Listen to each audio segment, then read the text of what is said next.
오늘은 요한복음 2장 1절에서 12절까지 말씀을 살펴보도록 하겠습니다.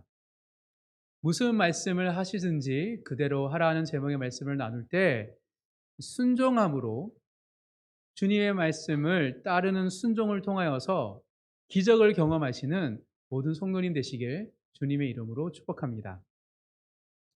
1절입니다. 사흘째 되던 날.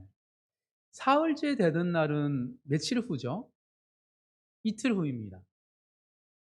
즉, 지난주 본문은 공생의 몇 번째 날이었어요? 네 번째 날이었어요. 이튿날 하루하다 하다가 4일에서 5일을 건너뛰고 이틀 후, 즉 오늘 본문은 공생의 6일째입니다. 오늘 본문을 끝으로 예수님의 공생의 첫 주간의 에피소드는 마무리됩니다. 요한복음은 다른 복음서와 달리 왜 예수님의 공적 사역의 첫 주간에 대해서 이토록 관심을 많이 가졌을까? 왜 그럴까요? 그것은 예수님을 바라보는 관점이 다르기 때문입니다. 요한복음 1장 1절 한번 살펴보도록 하겠습니다. 요한복음은 이런 관점으로 지금 예수님에 대해서 바라보고 있습니다. 요한복음 1장 1절 다 같이 읽습니다. 태초에 말씀이 계시니라. 이 말씀이 하나님과 함께 계셨으니 이 말씀은 곧 하나님이시니라. 즉 요한복음은 예수님을 하나님이시다라고 선언하고 선포하며 예수님의 삶을 살펴보고 있습니다. 그래서 1장에서 어떻게 이해했냐면 하나님이신 예수님께서 천지를 창조하시기에 6일 동안 어떤 일을 하셨는지 기억하듯이 세상을 구원하기 위해서 어린 양 되신 예수님께서는 도대체 6일 동안 어떤 사역을 했는지 살펴보자는 것입니다. 이게 바로 요한복음의 특징입니다. 사랑하는 성도 여러분, 창조에 있어서 며칠이 가장 중요합니까? 며칠째가? 다 중요하지만 어떤 날이 창조의 목적이 드러나죠? 여섯 번째 날입니다. 하나님의 형상을 담은 인간을 창조하셨던 그날이 왜 하나님이 천지를 창조하셨는지가 드러나기 때문이죠. 마치 5일까지는 인간이 생존하기 위해서 생태계를 조성하셨던 것입니다. 마찬가지입니다. 그렇다면 세상을 구원하기 위한 구원 사역에 있어서 언제가 가장 중요할까요? 여섯 번째 날이 중요하지 않을까요? 즉, 여섯 번째 날 도대체 어떤 일이 일어났는지를 살펴보자라고 지금 요한복음은 이야기하고 있습니다. 왜냐하면 6일째 구원 사역의 목적이 드러나기 때문입니다.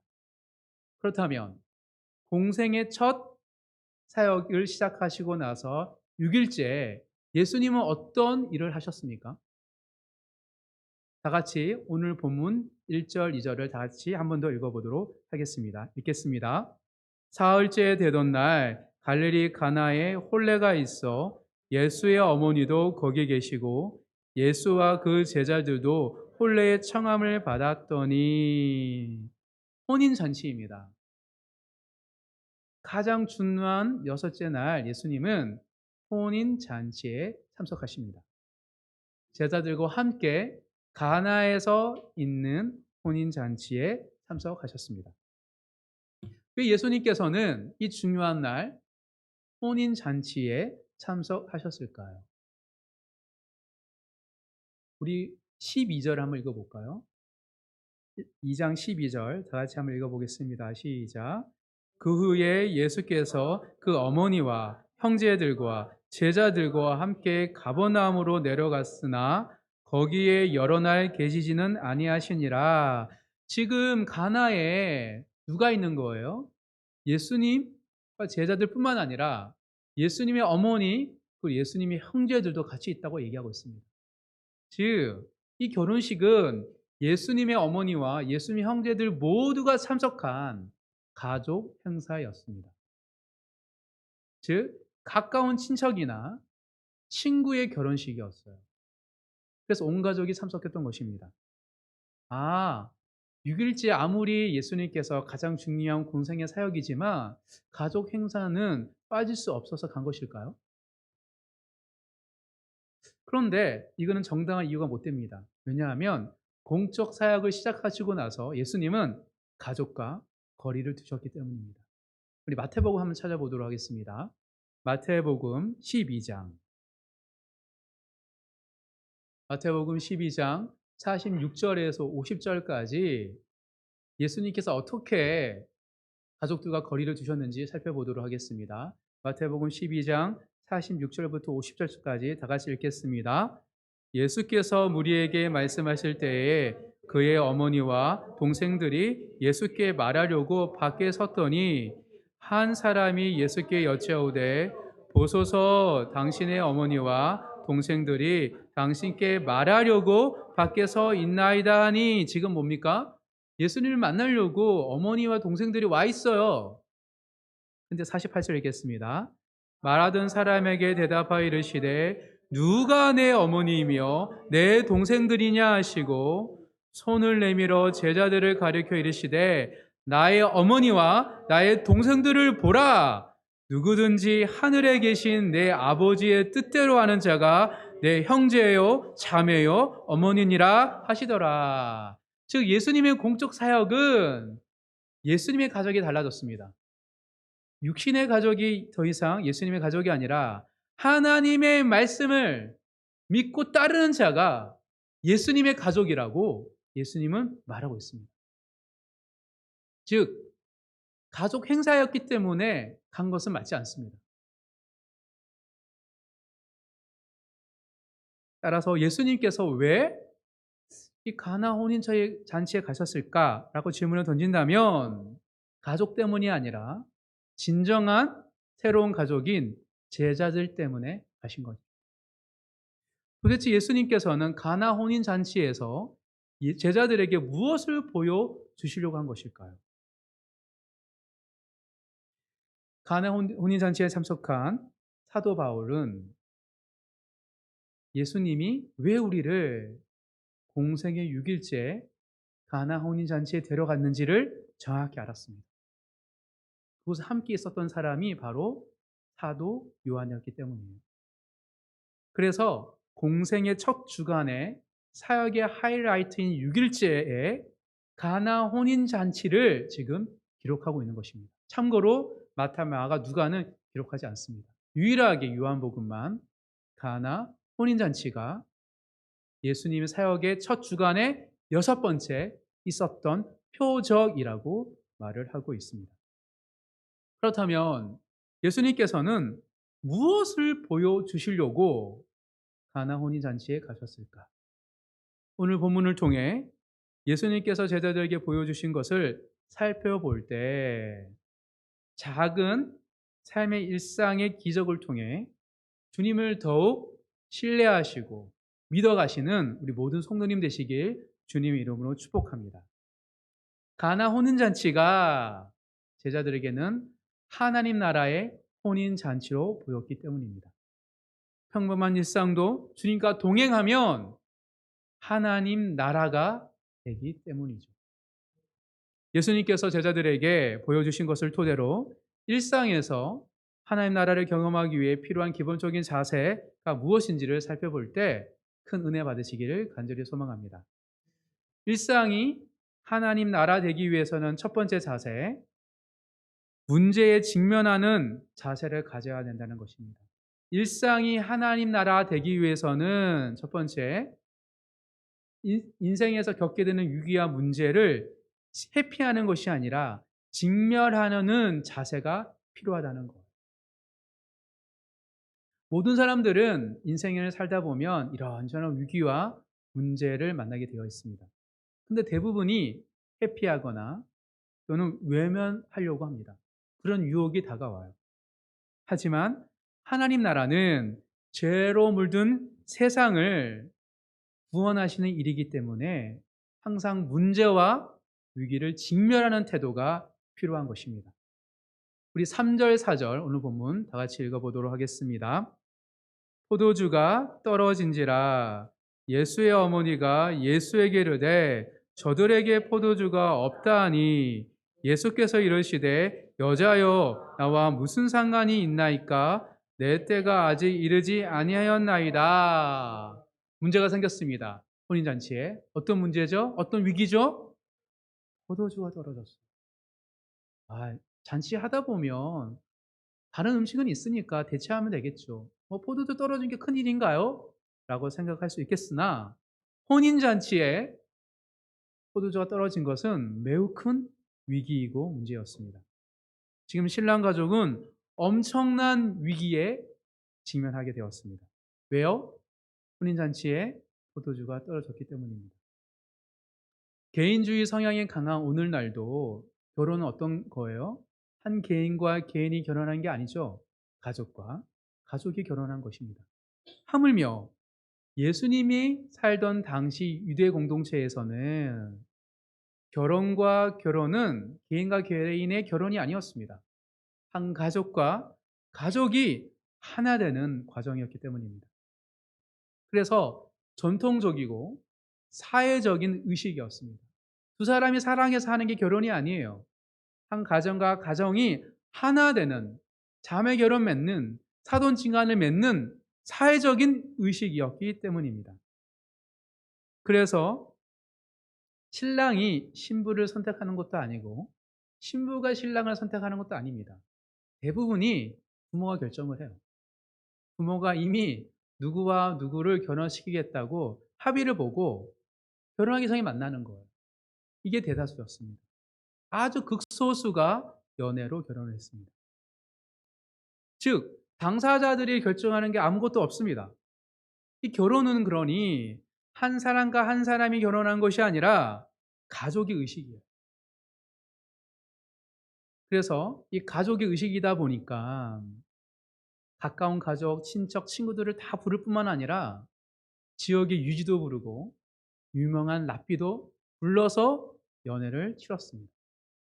더욱이 이것이 우리 가족의 행사며 누가 이 혼인잔치를 이끕니까? 가장이 하겠죠. 하지만 이 혼인잔치에 집례하는 사람은 따로 있었습니다. 연회장. 그 공동체, 그 사회, 그 마을에서 가장 덕망 있는 사람이 연회를 이끌었습니다. 왜요? 가족 행사가 아니기 때문에. 이미 연회장이 혼인잔치를 거행한다는 것은 무엇이냐면 이 혼례 행사가 이 마을과 이 사회의 연합을 이끄는 사회적인 장치라는 뜻입니다. 그렇다면 이 가까운 사람들, 랍비들, 지도자들 다 불러놓고 일주일 동안 연회를 베풀 때 얼마나 돈이 많이 들까요? 그래서 미리미리 상승토로 돈을 모으고 준비를 했던 것이 바로 혼인잔치였습니다. 그런데 사람들 다 불러놨는데 포도주가 떨어진다면 이건 어떤 것입니까? 손님들에게 무례한 일을 범하는 것입니다. 그래서 명예가 실추될 위기에 직면하게 된 것. 그러니 항상 연애를 배설하는 집에서는 예비로 포도주뿐만 아니라 다른 걸 준비했습니다. 그래서 좋은 포도주를 대접을 해야 되잖아요. 그런데 혹시나 부족할 경우를 대비해서 값싼 포도주를 준비했던 거예요. 그런데 항상 빠듯한 살림살이에 사람들 많이 초청하다 보니 항상 이 값싼 포도주를 마지막에 냈던 것이 특징이었습니다. 그런데 이 값싼 포도주도 동이 난 거예요. 심각한 위기에 봉착하게 되었습니다. 그런데 신랑 가족의 위기가 예수님과 무슨 상관입니까? 왜 예수님께서 이 문제를 직면하셔야 하죠? 우리도 살다 보면 이런 위기에 봉착하게 될 경우가 있습니다. 여러 가지 위기와 문제들이 있겠지만 저는 여전히 이런 본문을 읽을 때마다 트라우마처럼 떠오르는 사건이 있습니다. 20살 때 군대에서 있었던 사건입니다. 이제가 군대를 들어간 일병이었을 때 교회에서 군인교회에서 행사를 했습니다. 저는 참고로 공군이기 때문에 공군 기지 교회를 다녀서 직업 군인의 자녀들이 많았어요. 그래서 중학교 고등학생들도 많아 가지고 고등부 선생님도 하면서 제가 교회에 출석하게 되었습니다. 그러니까 고등부 아이들과 중고등부 아이들과 인제 군인들과 함께 몇 달 동안 준비를 했어요. 전도 초청 집회를. 그래서 밴드도 치고 인도자도 하고 여러 싱어들이 서서 같이 준비를 했는데 저도 그 전도 집회 중에서 싱어로 섰습니다. 천년이 지나도 그거를 돌아가면서 부르는데 제가 부를 파트가 있는데 아시는 분은 아시겠지만 제가 가사를 잘 기억을 못해요. 그런데 제가 새카매졌어요. 그래서 군인에 초청한 한 100 명이 넘는 사람들 앞에서 제가 제 파트 때 아무 말도 못했어요. 5 분을 부르는데 한 번 까먹으니까 모든 게 기억이 안 나는 거예요. 끔찍했습니다. 5 분이 지옥 같았어요. 왜냐하면 어떻게 우리가 몇 달 동안 준비를 했는지 제가 알고 있었기 때문입니다. 실망한 아이들의 눈빛, 우리 고참들의 눈초리, 내 친구가 동기가 드럼을 했거든요. 걔가 나를 이상한 눈빛으로 쳐다보고 그래서 거의 몇 달 동안 얼굴을 잘 쳐다보지 못하고 큰 한숨만 쉬다가 '도대체 내가 왜 그랬을까?' 했던 순간이 있습니다. 여러분들도 간혹 이런 경험이 있을 것입니다. 팀 프로젝트를 하면서 내가 발표하기로 열심히 준비했는데 그 발표 자료를 오지 않았거나 막상 내가 발표를 해서 섰는데 기억이 나지 않는 거예요. 분명 철저하게 준비를 했는데 그 한 가지 실수 때문에 모든 것이 도루묵되는 그런 경험들이 간혹 있을 것입니다. 지금 혼례가 마찬가지예요. 철저하게 준비했어요. 몇 달이 아닙니다. 한 신랑 아들을 결혼식 보내기 위해서 어쩌면 한평생 아버지와 그 가족이 준비했을 거예요. 근데 포도주 하나 때문에 모든 잔치가 망가질 위기가 봉착하게 된 것이죠. 그런데 이런 위기 앞에 이것이 예수님과 무슨 상관입니까? 왜 예수님께서 이 위기를 직면하셔야 되죠? 우리의 실수, 우리의 연약함. 왜 예수님께서 직면하셔야 됩니까? 예수님도 이것을 정확하게 언급하십니다. 어머니가 요청을 하니까 여자여, 어머니를 여자로 부르기는 쉽지 않습니다. 지금 뭐냐면 거리를 둔 거예요. 철저하게. 나와 무슨 상관이 있나이냐? 라고 말을 하고 있습니다. 상관없다고 얘기하시는 거죠. 하지만 이 말씀이 그 문제를 회피하고 외면하는 말씀입니까? 아니면 그들의 문제를 함께 직면하는 예수님 말씀입니까? 직면하시는 예수님 말씀이에요. 그것을 예수님의 어머니는 알고 계셨습니다. 예수님은 국률이 많으셔서 이런저런 인생의 역경과 어려움들을 볼 때마다 그냥 지나치지 아니하시고 그들을 도와주셨기 때문입니다. 이처럼 예수님은 한평생 공생애 이전에도 여러 사람들의 문제를 직면하셨고 특별히 공생의 사역 이후에는 수많은 사람들의 재해 문제, 질병과 아픔을 함께 아파하시며 치료하시고 회복시키셨기 때문입니다. 따라서 주님의 제자가 된다는 것, 주님과 함께 하나님 나라를 경험한다는 것은 이런 위기와 문제를 함께 직면한다는 뜻이기 때문입니다.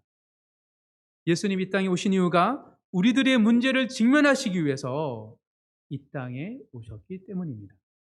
따라서 선한 사마리아인처럼 나와 전혀 다른 사람들이 고통 가운데 신음하고 있고 넘어지고 있고 실족하고 있는 상황을 볼 때마다 외면하는 것이 아니라 그 위기를 직면하고 그 문제를 나의 문제를 여기면서 함께 살아가는 것이 극복하려는 것이 바로 제자들의 자세입니다. 문제와 위기를 회피하지 않고 직면할 때 우리는 일상을 통하여서 하나님 나라를 경험하게 될 것입니다. 그렇게 힘들고 어려울지라도 직면하시고 회피하지 마시고 옆에 있는 사람을 돌보면서 하나님의 능력, 예수님의 기적을 경험하시는 모든 성도님의 삶이 되길 간절히 소망합니다. 이게 첫 번째 자세입니다. 나의 일상이 하나님 나라가 되기 위해서는 위기를 직면하셔야 됩니다. 두 번째입니다. 일상이 하나님 나라가 되기 위해서 문제 해결을 예수님께 요청하는 자세를 가져야 됩니다. 어떤 자세요? 예수님께 무엇을 요청한다고요? 문제 해결을 요청하는 자세를 가져야 합니다. 예수님께서는 이 혼인잔치의 문제를 예수님께 가져갔습니다. 오늘 본문입니다. 3절, 4절 다 같이 읽겠습니다. 다시 한번 읽겠습니다. 포도주가 떨어진지라 예수의 어머니가 예수에게 이르되 저들에게 포도주가 없다하니 예수께서 이르시되 여자여 나와 무슨 상관이 있나이까 내 때가 아직 이르지 아니하였나이다. 가나 혼인잔치의 위기가 왜 주님의 기적의 사건이 되었습니까? 그 동기는 무엇이죠? 예수님께서 그걸 보시고 적극적으로 도와주셨습니까? 아니면 누군가 요청을 했습니까? 네, 예수님의 어머니가 요청했어요.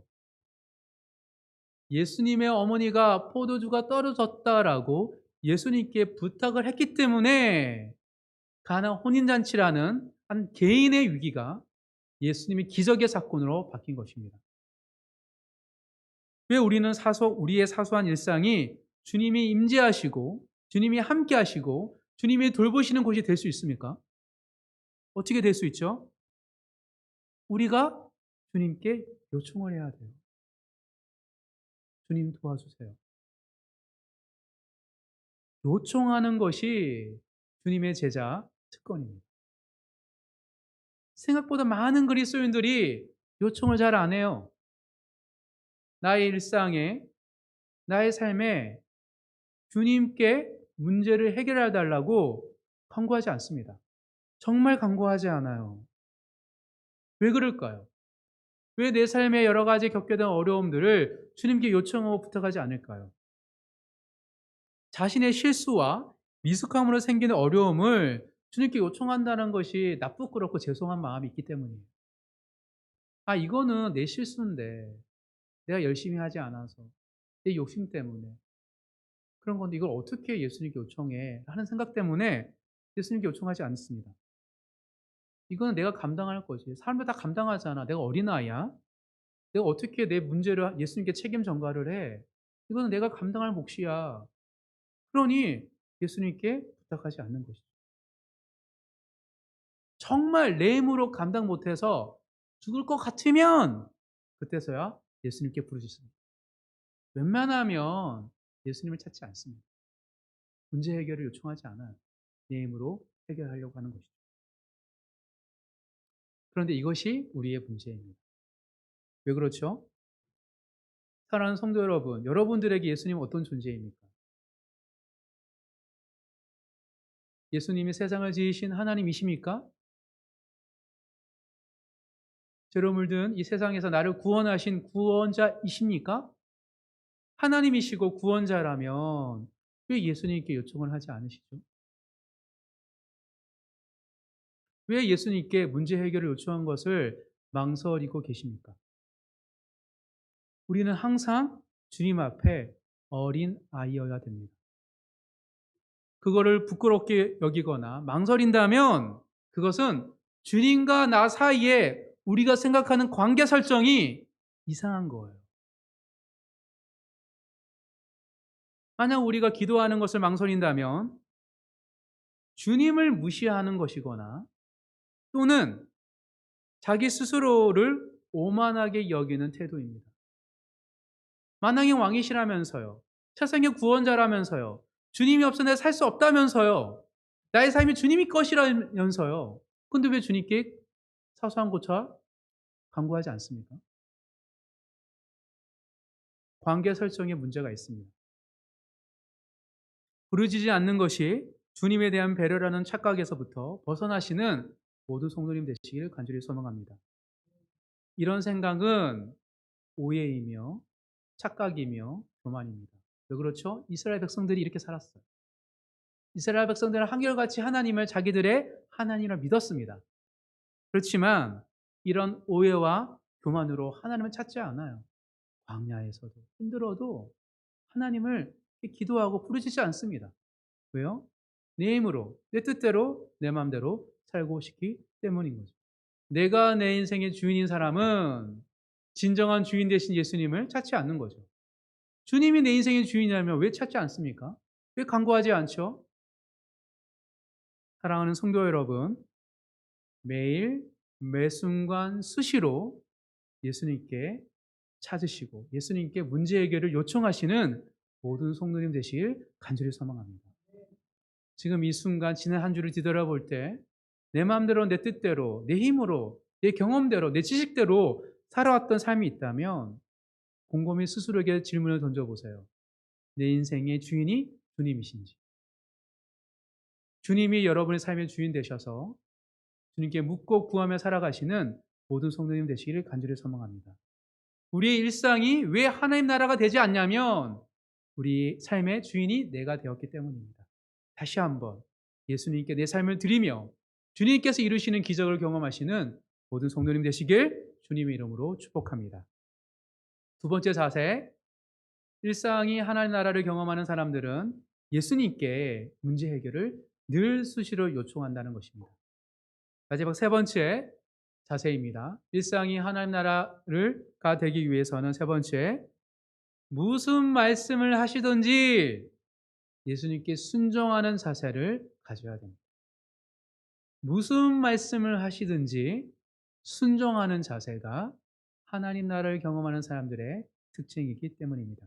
오늘 본문 5절부터 8절까지 4절을 다 같이 읽겠습니다. 그의 어머니가 하인들에게 이르되 너희에게 무슨 말씀을 하시든지 그대로 하라 하니라. 거기에 유대인의 정결 예식을 따라 두세 통 드는 돌 항아리 6이 놓였는지라. 예수께서 그들에게 이르시되 항아리에 물을 채우라 하신즉 아기까지 채우니 이제는 떠서 연회장에게 갖다 주라 하심에 갖다 주었더니. 예수님의 어머니는 예수님께 문제 해결을 요청하면서 어떤 태도를 가지고 있습니까?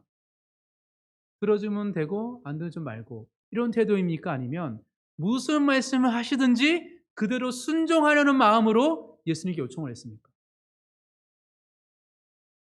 하인들이 있는 그대로 순종했었던 이유는 예수님의 어머님의 겉면이 있었기 때문입니다. 무슨 말씀을 하시든지 그대로 하라. 이게 요청하는 사람들의 특징입니다. 왜 요청하지 않는지 아세요? 순종하고 싶지 않으니까. 정말 무슨 말씀이든지 있는 그대로 순종하려는 사람은 주님께 요청을 하죠. 예수님의 어머니는 예수님께 그런 마음으로 요청을 했고 하인들에게 그렇게 부탁하고 명령했습니다. 하인들은 이 예수의 어머니 얘기를 듣고 예수의 말씀을 있는 그대로 순종합니다. 정결 예식에 쓸 동항아리 6은 물 손 씻고 발 씻는 거예요. 즉 그러니까 먼지도 가득할 수 있고 식음을 할 수 있는 물이 아닙니다. 그 물을 가득 채우래요. 여러분, 지금은 우리가 상수도가 있지만 그 당시에는 물을 뜨려면 어디로 가야 됩니까? 하인들이 다시 우물가로 가야 돼요. 냇가로. 얼마나 힘들까요? 근데 그거를 6항아리를 아기까지 채웠다고 말하고 있습니다. 즉 정결 예식에 쓰이는 물이 본래 예식이 며칠째인지는 모르겠지만 포도주가 동이 났다는 것은 일주일 중에 가장 후반이지 않을까요? 그러니까 그 물이 채웠다가 다 썼을 거예요. 밤인지 낮인지 알 수는 없지만 하인들은 아기까지 가득 채웁니다. 성실하게 묵묵히 그들의 역할을 감당한 거죠. 그리고 예수님께 또 이렇게 말합니다. 가득 차온 물에서 떠서 연회장에 갖다 주라. 연회장에게 이 먹을 수 없는 물을 갖다 주라 할 때 연회장은 그 물을 정결 예식에 쓰일 물로 사용할까요? 아니면 마실 거라고 생각할까요? 마실 거라고 생각하죠. 하인들의 입장에서는 물은 떠올라서 채울 수 있는데 이거를 연회장에게 갖다 주라고 할 때 마음이 두근두근했을 것 같습니다. 하인들의 심장 박동수가 얼마나 쿵쿵거렸을지 상상하게 됩니다.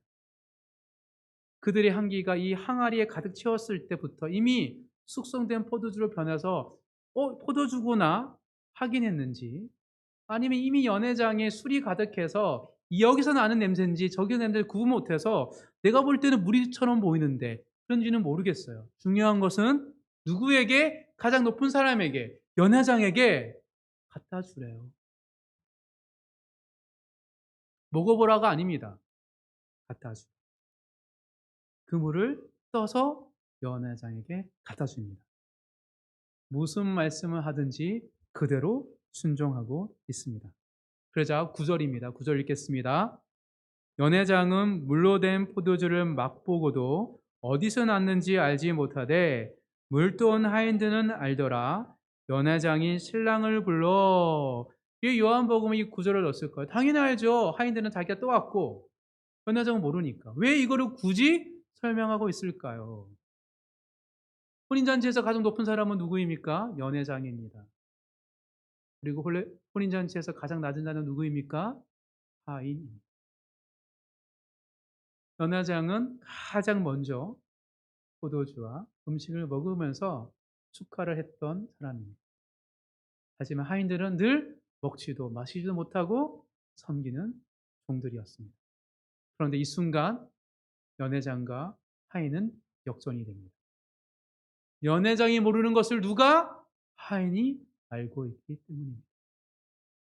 그것이 바로 이 포도주는 물이 변하여 된 것이라는 사실을 하인은 알지만 연회장은 모릅니다. 그것을 요한복음이 정확하게 지적하고 있습니다. 이것이 바로 역전된 것입니다. 이 모든 연애를 주관하는 연회장은 본인이 다 알고 있다고 믿지만 실상은 전혀 몰랐고 하인만이 알고 있었던 것이죠. 즉 기적은 순종하는 자만이 알 수 있는 것이기 때문입니다. 사랑하는 성도 여러분, 무슨 말씀을 하시든지 그대로 순종하시는 모든 성도님 되시길 주님의 이름으로 축복합니다. 그럼 우리의 일상 가운데 임하시는 하나님 나라를 보고 아는 특권이 순종하는 자에게 주어지기 때문입니다. 순종함으로 말미암아 하나님의 기적과 이적을 아는 삶을 살아가는 모든 성도님 되시길 주님의 이름으로 축복합니다. 이어서 9절, 10절을 다시 한번 읽겠습니다. 시작. 연회장은 물로 된 포도주를 맛보고도 어디서 났는지 알지 못하되 물떠온 하인들은 알더라. 연회장이 신랑을 불러 말하되 사람마다 먼저 좋은 포도주를 내고 취한 후에 낮은 것을 내거늘 그대는 지금까지 좋은 포도주를 두었도다 하니라. 연회장이 하인들이 준 새로운 포도주를 마시고 깜짝 놀랍니다. 왜요? 극상품 포도로 만든 와인이었기 때문이죠. 그래서 신랑을 공적인 자리에 불러서 신랑을 칭찬하고 신랑을 영광을 올려드리고 있습니다. 왜요? 지금까지 이 좋은 거를 남겨뒀다가 마지막에 주는 거는 정말 예외적인데 너무 고맙고 대견스러워서 그 신랑을 축켜 세우는 것입니다. 여기서 우리가 알 수 있는 우리의 문제가 있습니다. 주님께 묻고 우리가 직면한 문제에 대해서 요청을 하고 또 은혜를 받고 있지만 실상 우리는 하나님께, 예수님께 감사하지 않고 지낼 때가 많습니다. 그 전에는 하나님 도와주세요, 주님 도와주세요 라고 얘기하지만 딱 풀리자마자 언제 그랬냐는 듯이 주님 감사해요 짧게 얘기하고 이 사람 때문에 고맙다고 이런 사람들이 내 주위에서 감사하다라고 생각을 합니다. 화상에 들어갈 때 나올 때 다른 것처럼 기도할 때랑 응답받고 이후에 태도가 다릅니다. 이것이 우리의 문제입니다.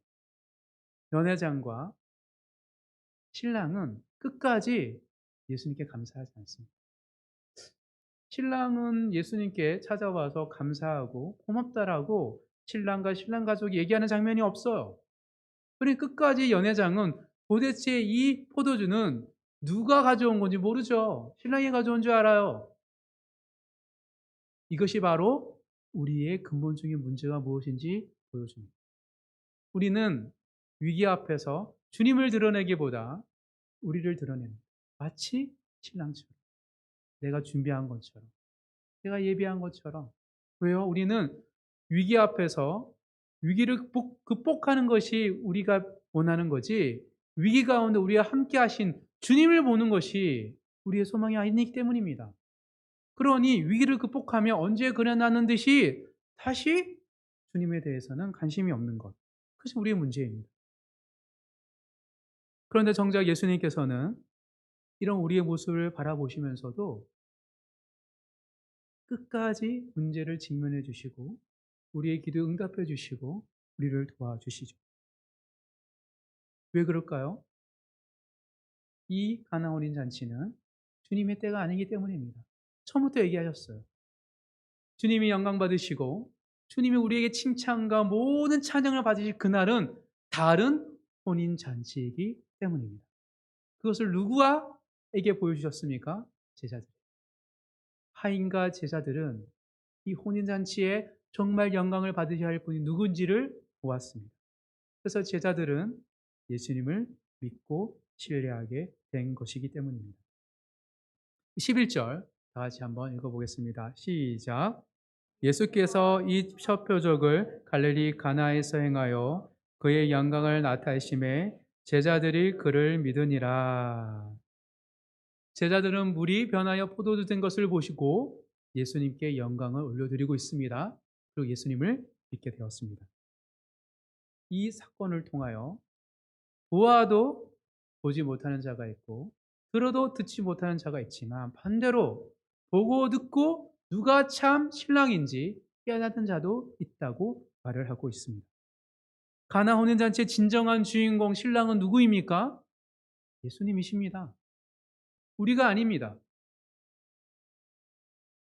하나님 나라의 혼인잔치에 진정한 신랑은 누구이시죠? 바로 예수 그리스도이십니다. 예수님을 보고 만나고 이 땅의 혼인잔치가 아니라 하나님 나라의 혼인잔치에 신랑 대신 예수님을 본 사람들이 있습니다. 바로 세례 요한입니다. 요한복음 3장을 찾아보겠습니다. 요한복음 3장 28절에서 30절입니다. 요한복음 3장 28절에 30절 다 같이 읽겠습니다. 내가 말한 바 나는 그리스도가 아니요 그의 앞에 보내심을 받은 자라고 한 것을 증언할 자는 너희니라. 신부를 취하는 자는 신랑이나 서서 신랑의 음성을 듣는 친구가 크게 기뻐하나니 나는 이러한 기쁨으로 충만하였노라. 그는 흥하여 하겠고 나는 새하여 하리라 하니라. 세례요한의 제자들이 이제 더 이상 우리 한테 사람들이 오지 않고 예수님께 세례를 받으러 간다고 얘기합니다. 그 말을 듣고 세례요한은 어떻게 얘기한 줄 알아요? 기뻐합니다. 왜 기뻐해요? 혼인잔치의 신랑이신 예수님을 보고 그 들러리로 친구로서 그 혼인잔치가 오고 있음을 거행되고 있음을 나는 보았기 때문에 기뻐한다라고 말하고 있습니다. 많은 우리 그리스도인들은 하나님의 영광을 내가 의 영광으로 나의 힘과 나의 독특함과 나의 은사와 날라 다른 틀로 쟁취하지만 세례 요한은 그렇지 않습니다. 나는 새하야겠고 주님은 흥하야겠다. 왜요? 혼인잔치에 거행되는 그 기쁨을 누리고 있기 때문입니다. 세례 요한은 예수님께서 신랑인지를 알았습니다. 그래서 신랑의 음성을 듣는 친구가 된 나의 부르심이 너무 기쁘고 값졌던 것입니다. 그런데 주님이 그렇게 오셨는데 죽으심으로 다시 신혼 하나님 혼인잔치에 어떤 일이 생겼습니까? 포도주가 끊기는 위기가 봉착하게 되었습니다. 그래서 예수님께서는 제자들에게 이렇게 말씀하십니다. 마가복음 2장입니다. 마가복음 2장 18절에서 20절. 예수님은 이 땅에 오셔서 제자들과 사람들과 잔치하시며 먹고 마시면서 즐겁게 보내셨습니다. 마가복음 2장 18절에서 20절 다 같이 읽습니다. 요한의 제자들과 바리새인들이 금식하고 있는지라 사람들이 예수께 와서 말하되 요한의 제자들과 바리새인의 제자들은 금식하는데 어찌하여 당신의 제자는 금식하지 아니하나이까? 예수께서 그들에게 이르시되 혼인집 손님들이 신랑과 함께 있을 때에 금식할 수 있느냐? 신랑과 함께 있을 동안에는 금식할 수 없느니라. 그러나 신랑을 빼앗길 날이 이르느니 그날에는 금식할 것이니라. 그래서 예수님께서 떠나시면서 제자들에게 이렇게 말씀하시죠. 누가복음 22장 찾아보겠습니다. 누가복음 22장입니다. 누가복음 22장 14절에서 18절까지 예수님께서 마지막 성만찬을 하시면서 제자들에게 하셨던 말씀입니다. 14절부터 읽겠습니다. 때가 이르매 예수께서 사도들과 함께 앉으사 이르시되 내가 고난을 받기 전에 너희와 함께 이 유월절 절기를 원하였노라. 내가 너희에게 이르노니 이 유월절이 하나님의 나라에서 이루기까지 다시 먹지 아니하리라 하시고 이에 잔을 받으사 감사 기도하시고 이르시되 이것을 갖다가 너희끼리 나누라. 내가 너희에게 이르노니 내가 이제부터 하나님의 나라가 임할 때까지 포도나무에서 난 것을 다시 마시지 아니하리라 하시고 예수님은 마지막 성만찬을 하실 때 먹고 마시지 않습니다. 언제까지? 주님이 다시 오실 그날까지.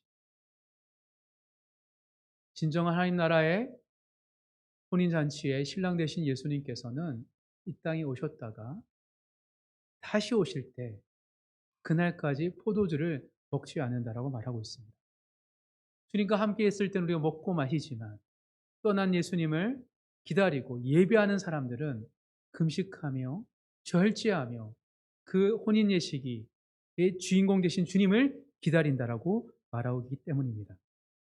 하나님 나라의 혼인잔치가 다시 재개되는 그날 주님은 우리의 눈물을 가지고 향기로운 포도주로 만드실 줄 믿습니다.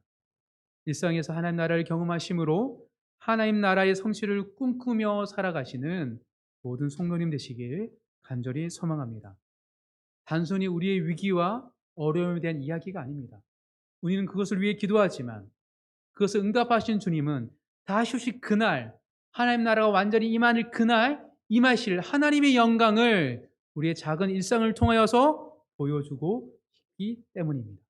우리는 작은 일상 속에서 하나님의 도우심을 경험할 때 주님의 임재를 경험할 때 하나님 나라를 소망하게 되고 다시 오실 주님의 그날을 갈망하게 되기 때문입니다. 말씀을 정리하겠습니다. 일상이 하나님 나라가 되기 위해서 필요한 자세가 있습니다. 첫 번째 자세는 문제를 직면하려는 자세입니다. 또한 두 번째 자세는 문제 해결을 예수님께 요청하려는 자세가 필요합니다. 마지막 세 번째는 무슨 말씀을 하시든지 그대로 순종하려는 자세가 우리에게 필요합니다.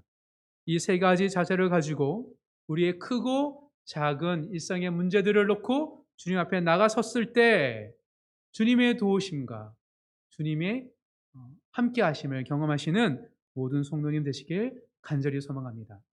어떻게 다시 오실 그날을 꿈꿀 수 있습니까? 이미 이 땅에 오신 내 삶 가운데 함께 하신 주님의 손길을 경험할 때 주님의 주신 포도주를 맛볼 때 영원한 그날을 꿈꿀 수 있기 때문입니다.